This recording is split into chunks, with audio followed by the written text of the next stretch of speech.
आज ये चैप्टर 1 है हमारा the story of village Palampur. ठीक है, तो इसका इंट्रोडक्शन देख लेते हैं। पालमपुर जो है एक वेल कनेक्टेड नेबरिंग विलेज है। ठीक है, कहाँ से? टाउन से कनेक्टेड एक विलेज है, जहां पर रायगंज जो है एक बहुत बड़ा विलेज है। वहां से 3 किलोमीटर की दूरी पर। कहाँ से? पालमपुर से। ठीक है, and all weather roads connected the village to Raiganj. मतलब कि इसका मतलब है कि जितनी भी रोड्स है वो सब कनेक्टेड है विलेज रायगंज से। And further on to the nearest small town of Shahpur, और शाहपुर से भी कनेक्टेड है। ठीक है, many kinds of transport are visible on this road starting from बल्लौक। इसका मतलब ये है कि बहुत सारे ट्रांसपोर्ट मतलब सब विजिबल है वहां पे। सब ऐसे ये आपको फोटोज में दिख रहा होगा ना, है ना? तो ऐसे सब बल्क में मतलब कि इकट्ठे वहां से घूमते हैं, निकलते हैं। ठीक है, there houses some of the देखो यहाँ पर क्या है, ये जो पालमपुर है ये एक हाइपोथेटिकल विलेज है। मतलब हाइपोथेटिकल का ये कि एक इमेजिनरी विलेज है। ठीक है, इसको सिर्फ हमने एज ए स्टोरी आपको बताया है कि देखो ये एक स्टोरी है पालमपुर की। Palampur is not a real village. ठीक है, ये सिर्फ एक कहानी बताई है आपको। और हाइपोथेटिकल मतलब समझ गए हो? हाइपोथेटिकल मतलब समझ गए कि एक इमेजनरी है ये। ठीक है, तो इस विलेज के अंदर जो है 450 फैमिलीज है। कितनी है? 450 families belonging to several different caste. मतलब हर तरीके के लोग रहते हैं यहाँ पर। ठीक है, लोअर कास्ट, अपर कास्ट, ब्राह्मण, सब सब रहते हैं। सारे तरीके कास्ट वाले रहते हैं। तो ज्यादा 450 फैमिलीज है, मतलब ज्यादा बड़ा कोई गांव नहीं है ये। ठीक है, इसमें 80 जो फैमिलीज है वो क्या है? अपर कास्ट है, अपर कास्ट वाली है, जिनके पास में बड़ी बड़ी जमीनें हैं विलेज में। ठीक है, there houses some of them quite large. मतलब किसी किसी के बड़े बड़े घर भी है, बड़े बड़े घर मकान भी है ना, जो कि ब्रिक्स और सीमेंट के प्लास्टर से बने हुए हैं। ब्रिक्स मतलब ईट, ईट और सीमेंट के प्लास्टर से बने हुए हैं। वहां पर कुछ एससीज भी है, मतलब जो दलित है ना, उनकी जो 1/3 ऑफ पॉपुलेशन। एक सेकेंड क्लास। तो यहाँ पर क्या है, जो एससी दलित जो लोग हैं उनका 1/3 पॉपुलेशन जो है यहाँ पर रहता है। ठीक है, इस विलेज में ऐसे स्मॉल किसी किसी के कुछ छोटे छोटे मकान भी है। ठीक है, और बाकी जो और छोटे मकान है और जो छोटे लोग जो हैं यहाँ पर, वो भी यहाँ पर रहते हैं। ठीक है, most of the houses have electronic connection. मतलब अब आप समझ रहे हो कि यहाँ पर अधिकतर घरों में क्या है? इलेक्ट्रिसिटी अवेलेबल है अधिकतर घरों में। मतलब यहाँ पर ट्यूबलाइट्स भी है। ठीक है, various type of small business, बहुत सारे स्मॉल बिजनेस भी करते हैं यहाँ पर लोग पालमपुर में। ठीक है, पालमपुर में 2 प्राइमरी स्कूल्स है और 1 हाई स्कूल है। ठीक है, यहाँ पर एक यहाँ पर प्राइमरी हेल्थ सेंटर भी चलता है गवर्नमेंट के द्वारा, और एक प्राइवेट भी है। ठीक है, तो आपको ये सब चीजों से ऐसा लग नहीं रहा होगा कि यार ये गांव में इतना सब कुछ नहीं, गांव में इतना डेवलपमेंट तो होता नहीं है। तो ये एक हाइपोथेटिकल विलेज है। यहाँ पर इस स्टोरी से आपको यही बता रहे कि अगर विलेज हो तो कैसा हो। ये एक आइडियल विलेज बताया गया है। ठीक है, जिसमें इलेक्ट्रिसिटी भी है ना, स्कूल्स भी है, बिजनेस भी चल रहे हैं लोगों के। So the description above shows that Palampur has fairly well developed. तो यहाँ पर क्या बताया आपको कि ये जो पालमपुर है वो क्या एक वेल डेवलप्ड विलेज है। ठीक है, जहाँ पर रोड्स बनी है ट्रांसपोर्ट के लिए, ट्रांसपोर्टेशन हो रहा है, इलेक्ट्रिसिटी है, इरिगेशन हो रहा है, स्कूल है, हेल्थ सेंटर है। तो ये सारे जो फैसिलिटीज है वो इस विलेज में अवेलेबल है। ठीक है, तो जो पालमपुर की स्टोरी है वो मैंने बता दिया कि इमेजिनरी विलेज है। ठीक है, will take us through the different types of production activities in the village. फिर हमको ये बता रहा है कि कैसे डिफरेंट टाइप्स ऑफ जो भी प्रोडक्शन होता है, एक्टिविटीज होती है, वो सब इस विलेज में होती है, ठीक है। In in village across India farming in the main production. अब आप सभी को पता है कि भैया अगर कोई विलेज में रहने वाला व्यक्ति है तो वहाँ की प्राइमरी एक्टिविटी क्या होगी, farming is the primary activities, है ना। तो जैसे कि कुछ जो एक्टिविटीज है जो कि नॉन फार्मिंग एक्टिविटीज है, वो क्या है, स्मॉल मैन्युफैक्चरिंग, ट्रांसपोर्ट, जैसे कुछ ट्रांसपोर्टेशन का वर्क करते होंगे कुछ लोग हों, ठीक है। कुछ किसी का कुछ छोटा बिजनेस होगा, ठीक है, कोई शॉप रख रहा होगा और एक्सेट्रा, ऐसे बहुत सारे छोटे छोटे ये लोग काम कर रहे हैं, ठीक है। We shall take a look at both these type of activities after learning a few general things about production. अब हम पढ़ते हैं कि हम प्रोडक्शन के बारे में कुछ चीज़ है, ठीक है। जैसे organisation of production, the aim of production is to produce goods and service that we want. तो किसी भी प्रोडक्शन का क्या एम क्या रहेगा कि क्या हो वहाँ पे, गुड्स और सर्विस जो हो प्रोड्यूस हो जो कि हम चाहते हो, है ना। There are 4 requirement for production of goods and service. अब अगर कुछ भी गुड्स होगा, कुछ भी प्रोडक्शन करना होगा हमको, तो उसके लिए हमको क्या चीजें रह लगेगी, 4 चीजें लगेगी, है ना। एक सेकेंड। तो हम पढ़ रहे थे कि किसी भी चीज को, किसी का भी अगर हमको प्रोडक्शन करना है तो हमको क्या चीज की रिक्वायरमेंट रहेगी, लैंड की रिक्वायरमेंट रहेगी। लैंड की रिक्वायरमेंट क्यों रहेगी, क्योंकि लैंड जो है एक नेचुरल रिसोर्स है, पहली बात तो, ठीक है। हमको वो इसीलिए जरूरी है। अगर हमको कुछ भी चीज का प्रोडक्शन करना है तो हम लोग क्या बोलेंगे, हम कहाँ करेंगे, जमीन पे करेंगे, आसमान में उड़ते हुए तो हम लोग कोई प्रोडक्शन नहीं करने वाले, जमीन पे हमारी फैक्ट्री बनेगी एंड ऑल, है ना। जैसे कि हमको वाटर भी वहीं से मिलेगा, फॉरेस्ट भी वहीं है, मिनरल्स भी हमको वहीं से मिलेंगे। सो हमको क्या नीड रहेगी, लैंड की नीड रहेगी। तो हमको फर्स्ट प्रोडक्शन में किस चीज की जरूरत रहती है, लैंड की। Second requirement is labour, that is people, ठीक है। लेबर भी जरूरत है ना, मजदूर की जरूरत पड़ती है, क्योंकि वो who will do the work, कौन करेगा अगर हमने लेबर्स नहीं लगवाए तो some production activities required highly educated workers to perform necessary task. क्या होता है कि कुछ प्रोडक्शन एक्टिविटीज में क्या लगता है कि हम लोगों को बहुत हाईली एजुकेटेड पर्सन चाहिए रहते हैं काम करने के लिए, ठीक है। पर other activities required workers who can do manual work, मतलब कि जो दोनों काम कर सकते हो, है ना। फिर उसके बाद में each worker is providing the labour necessary of production. अब जिसमें जितना वो होगा वही लोग, तो फिर हम लोगों को लेबर्स की जरूरत इसलिए पड़ी। फिर थर्ड है जो हमारा फिजिकल कैपिटल। फिजिकल कैपिटल क्या है, फिजिकल कैपिटल क्या है हमारा, variety of inputs require at every stage during the production, what are the items that can come physical capital. जैसे कि फिजिकल कैपिटल में आ जाएगा हमारा मशीन, बिल्डिंग्स, टूल्स, है ना। ये सब चीजें किस में आ जाएगी, फिजिकल कैपिटल में, है ना। रॉ मटेरियल्स, मनी, ये सब चीजें हमारी फिजिकल कैपिटल में आ जाएगी। और अब मैंने पहले भी बताया था कि दो तरीके के कैपिटल्स होते हैं, फिक्स्ड कैपिटल और वर्किंग कैपिटल, है ना। फिक्स्ड कैपिटल जो कि फिक्स होते हैं और वर्किंग कैपिटल जो कि एक टाइम पे आने के बाद में खत्म हो जाएंगे, है ना। यही बताया था मैंने। फिर उसके बाद में there is fourth requirement to, you will need knowledge and enterprise to the able to put together land, labour, physical capital, produce and output, either to use yourself और to sell in the market. अब इसका क्या, there is a fourth requirement. Fourth requirement क्या होती है कि आपके पास में नॉलेज भी होना चाहिए, ठीक है। आप उस काम को एक साथ करने के लिए एबल भी होना चाहिए, लेबर, फिजिकल कैपिटल और प्रोडक्शन करने के लिए आप इतने खुद से कि उसको सेल भी करने जा सकें, ठीक है। फिर उसको हम क्या बोलते हैं, ह्यूमन कैपिटल बोलते हैं। क्या बोलते हैं, ह्यूमन कैपिटल बोलते हैं। पहले हम इसके बारे में पढ़ चुके हैं, इसीलिए मैं सिर्फ इसको ऊपर ऊपर से बता रही हूँ आपको, ठीक है। जैसे कि इस पिक्चर में आपको बताया, पिक्चर दिख रही है, इसमें आपको लेबर बताया है, ठीक है। और उसके बाद में फिक्स्ड कैपिटल बताया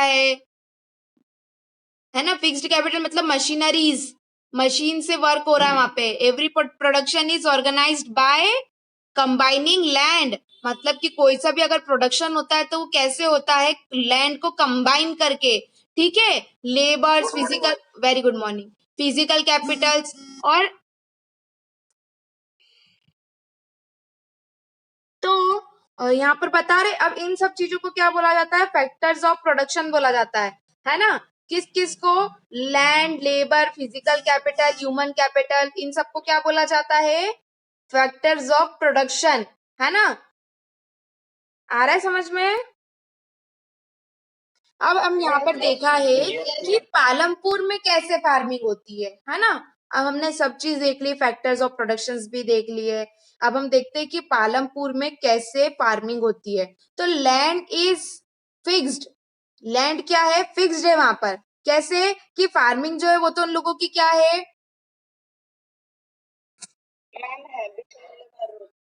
प्राइमरी एक्टिविटी है, मतलब उनकी फर्स्ट एक्टिविटी क्या होती है, फार्मिंग ही होती है ना। तो उनका, उनके पास में क्या है, 75% क्या है, 75% जो है वो क्या करते हैं यहाँ पर, अपना फार्मिंग से जीवन व्यतीत करते हैं। आ रहा है समझ में। 75% of the people who are working are depend on farming of their livelihood, है ना। उनका जो जीवन है वो किस पर डिपेंड कर रहा है, उनके फार्मिंग पे। दे कुड बी फार्मर्स और फार्म लेबरर्स, मतलब या तो वो किसान होंगे या तो वो वहां पर जो मजदूर होते हैं खेत में वर्क करने वाले वो होंगे। The well being of these people is closely related to production on the farms. ये वही है कि वो या तो फिर फार्म पे काम करेंगे। But remember that there is a basic constant in rising farm production, land area under civilisation is particularly fixed. अब आपको पता है कि अगर हमको कल्टीवेशन के लिए हमको क्या है, लैंड जो है वो फिक्स्ड है। जैसा मैंने पहले बताया था कि हम चाइना में जाके खेती नहीं कर सकते, फार्मिंग नहीं कर सकते, वहां पर कल्टीवेशन नहीं हो सकता है। क्यों नहीं हो सकता है, क्योंकि वहां की जमीन जो है वो बंजर जमीन है ना। वहां पर हम लोग जाके, ऐसा नहीं कि हम लोगों ने बस वहां पे फर्टिलाइजर्स डालना चालू किए और हम लोगों ने स्टार्ट कर दिया हमारा, तो वहां पर नहीं हो सकता है। But remember that there is a basic constant raising. अब 1960 में पालमपुर में क्या हुआ, there has been no expansion in land area under cultivation, मतलब कि 1960 में पालमपुर में कोई भी एरिया एक्सपांड नहीं हुआ। क्यों, किसके लिए, कल्टीवेशन के लिए, मतलब फार्मिंग के लिए। By then some of the wastelands in the village had been converted to cultivatable land। फिर क्या हुआ, अगर वहां पे एक्सपांड नहीं हुआ मतलब फैला नहीं, तो उन लोगों ने क्या किया, जो वेस्ट लैंड थी उसको भी कल्टीवेशन लैंड में कन्वर्ट कर लिया। ठीक है। There There exists no further scope to the increase farm production by bringing new land under cultivation। पर अब अगर जो पर्टिकुलर फिक्स्ड लैंड है ना, इसके अलावा आप किसी और लैंड में तो जाके कल्टीवेशन, ये मतलब कि आपकी फार्मिंग नहीं कर सकते हो। तो बोलने का मतलब सिर्फ इतना सा है कि आप जैसे चाइना में जाके आप लोग फार्मिंग नहीं कर सकते हो, वैसे ही लैंड लैंड जो है वो फिक्स्ड है। ठीक है। द स्टैंडर्ड यूनिट, अब आपको पता ही है हेक्टर्स में लैंड को नापा जाता है और ये सब, ये यहाँ पर आपको पढ़ लेना है इस बॉक्स को। ठीक है। फिर हमारा सेकेंड है क्या है, is there a way one can grow more farm from the same land, मतलब कि अब हम एक काम करते हैं, हम अगर कर रहे हैं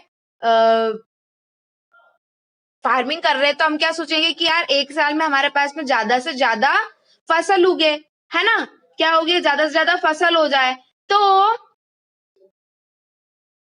पालमपुर में क्या हुआ, Palampur would resemble a village of western part of the state Uttar प्रदेश।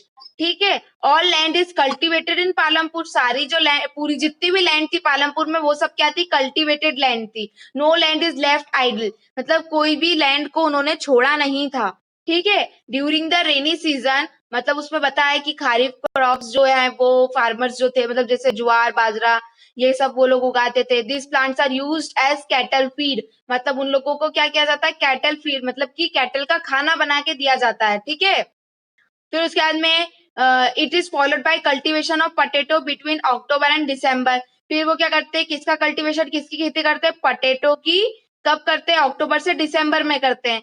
फिर इसके बाद में विंटर सीजन में वो रबी क्रॉप्स उगाते हैं, है ना, जैसे कि व्हीट हो गया और ये सब। तो from the wheat produce farmer keep enough wheat for the families, मतलब वो लोग क्या करते हैं, consumption and sale the surplus wheats at the market at Raiganj. इसका मतलब ये है कि वीट मतलब गेहूं वो लोग क्या करते हैं, उनकी फैमिली के लिए जितना रख सकते हैं उतना स्टोर कर लेते हैं और बाकी की क्या करते हैं, वो बेच देते हैं, सेल कर देते हैं गेहूं को। कहाँ पर? रायगंज में और शाहपुर में। ठीक है। फिर उसके बाद मतलब main reason why farmers are able to grow 3 crops in a year. अब बोला है कि अगर क्या मेन रीजन क्या है जिसकी वजह से वो एक साल में 3 क्रॉप्स जो है वो ग्रो कर देते हैं, मतलब वहां पर फार्मिंग होती है उनकी। तो पालमपुर क्या है, well developed system of irrigation, मतलब वहां पर क्या है, इरिगेशन सिस्टम बहुत अच्छा है। इरिगेशन मतलब पानी वाला जो सिस्टम है वहां पर वो बहुत अच्छा है, इलेक्ट्रिसिटी है वहां पर। ठीक है। पर्शियन व्हील जिससे कि वो जिससे कि वो इरिगेशन करते हैं। फिर उसके बाद में उनके पास में क्या है, ट्यूबवेल्स है जो कि इलेक्ट्रिसिटी से रन करते हैं, है ना। तो उनके पास में लार्ज एरिया ऑफ क्या था, larger areas of land more effectively, मतलब उनके पास में सारी फैसिलिटीज जो है वो अवेलेबल है। ठीक है। The first few tube wells were installed by government. जो फर्स्ट के जो 2 ट्यूबवेल्स थे वो किसने इंस्टॉल किए थे? गवर्नमेंट ने। बाकी में उन्होंने 1970 के बीच में उन्होंने खुद के उससे ट्यूबवेल किया। ठीक है वहां पर। फिर उसके बाद में उनकी जो areas of 200 hectares was irrigated, मतलब कि 200 हेक्टर की जमीन को इरिगेशन वहां पर दिया जाता है। ठीक है। To grow more than 1 crop on a piece of land during the year is known as multiple cropping. Multiple cropping क्या होती है? जब एक से ज्यादा बार क्रॉपिंग की जाती है, एक से ज्यादा बार क्रॉप्स उगाए जाते हैं एक साल के अंदर, एक पर्टिकुलर प्लेस पे, एक पर्टिकुलर लैंड पे, है ना। उसको हम क्या बोलते हैं? मल्टीपल क्रॉपिंग बोलते हैं। मल्टीपल क्रॉपिंग में किसी को कोई डाउट है तो मैं उसको वापस एक्सप्लेन करूं?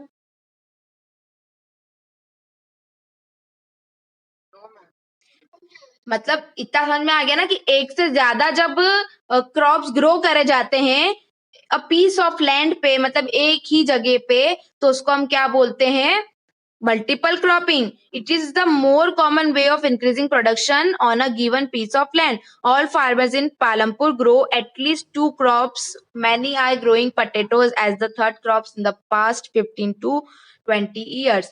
इसका मतलब क्या है कि वो पालमपुर में मतलब कम से कम तो दो बार तो वो लोग क्या करते हैं, क्रॉप्स को उगाते ही उगाते हैं। ठीक है। फिर उसके बाद में यहाँ पर आपको बताया गया है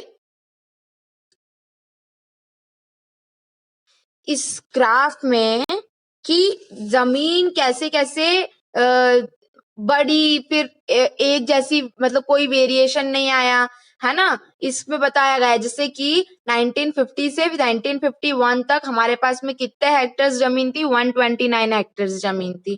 ठीक है। फिर 1990 से 1991 में कितने हेक्टर्स जमीन हो गई? 157।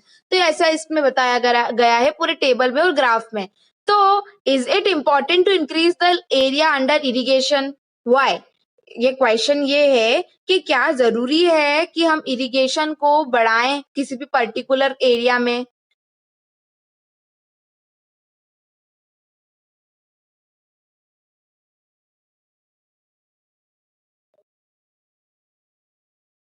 चलो ठीक है।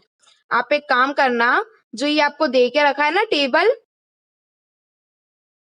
इसमें name of the crop, month sown, month harvested, sources of irrigation, ये सब आपको डालना है। जैसे कि हम रबी क्रॉप्स करते तो कौन से महीने में उगाते हैं और कौन से महीने में उसको हार्वेस्टिंग हो जाती है। ठीक है। उन लोगों को पानी कैसे दिया जाता है? टैंक्स के द्वारा दिया जाता है, ट्यूबवेल्स के द्वारा दिया जाता है, कैनल्स के द्वारा दिया जाता है। तो आपको ये करके आना है, एनी 5 करना है आपको। ठीक है। फिर हम लोग HYV पढ़ चुके। यस।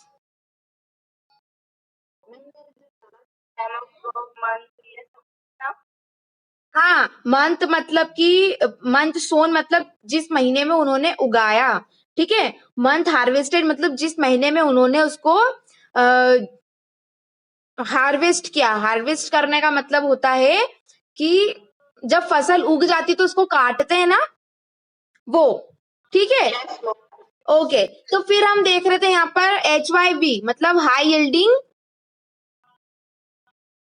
Yielding variety.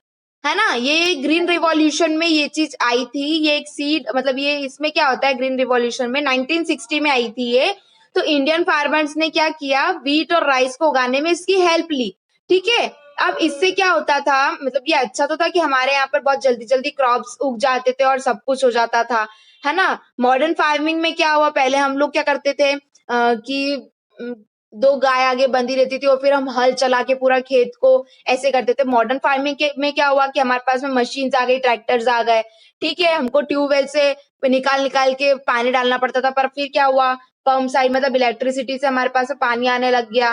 पेस्टिसाइड्स आ गए, फर्टिलाइजर्स आ गए, सीड्स आ गए। तो ये मॉडर्न फार्मिंग मेथड, मतलब मॉडर्न फार्मिंग जो थी वो बहुत अच्छी थी देखा जाए तो। बट क्या है कि हम ज्यादा से ज्यादा अगर फर्टिलाइजर्स का अगर हम यूज करते हैं तो हमारी जो जमीन होती है वो क्या करती है, सॉइल को छोड़ देती है, मतलब उसके अंदर फिर जान नहीं बचती है। ठीक है, तो ये हाई वेल्डिंग वेराइटी का एक क्या था, ड्रॉबैक था। ठीक है, जैसे कि एच वाई वी का बहुत ज्यादा यूज होने लगा पंजाब, हरियाणा, वेस्टर्न उत्तर प्रदेश यहाँ पर पे।